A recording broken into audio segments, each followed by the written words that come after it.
Presiden Joko Widodo mengungkapkan rasa syukur atas kenaikan peringkat daya saing Indonesia secara signifikan di tahun 2024. Dalam sidang Kabinet Paripurna yang digelar di Istana Negara, Jakarta, pada Senin, 24 Juni 2024, Presiden menyampaikan bahwa saat ini peringkat daya saing Indonesia berada di peringkat 27. Peringkat tersebut mengalahkan Inggris, Jepang, dan Malaysia. Kemudian kalau kita lihat inflasi dunia juga meninggi, depresiasi nilai tukar kalau kita lihat terus menekan ekonomi semua negara. Tapi saya senang, alhamdulillah, daya saing kita di tahun 2024 naik signifikan.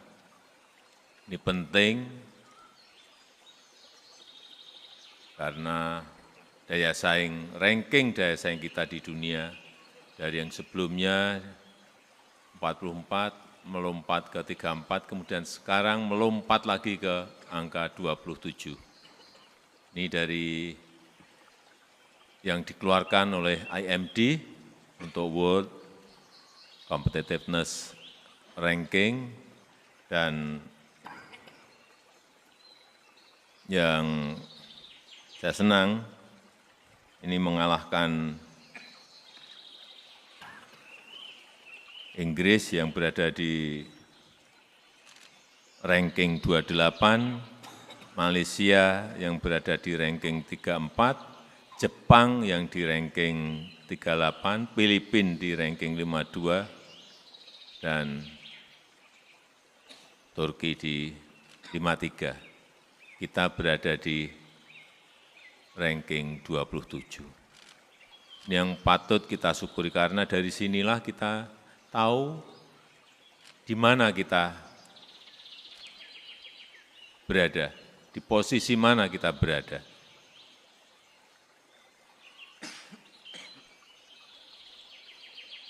Karena dalam kondisi yang seperti awal tadi saya sampaikan, tidak mudah memperbaiki ranking dalam kondisi dunia yang tidak menentu seperti sekarang ini. Bahkan kayak Jepang turun 3 peringkat, Malaysia turun 7 peringkat. Oleh sebab itu, saya ingin mengingatkan ke semua kementerian dan lembaga agar betul-betul mencermati kondisi-kondisi global, mencermati kondisi-kondisi ekonomi nasional kita. Karena kalau kita lihat Jepang, kenapa turun 3 peringkat, itu karena pelemahan mata uang dan juga karena penurunan produktivitas. Malaysia turun sampai 7 peringkat juga karena pelemahan mata uang dan masalah stabilitas politik. Artinya apa? Stabilitas politik itu penting. Artinya stabilitas mata uang itu penting. Artinya peningkatan produktivitas itu penting.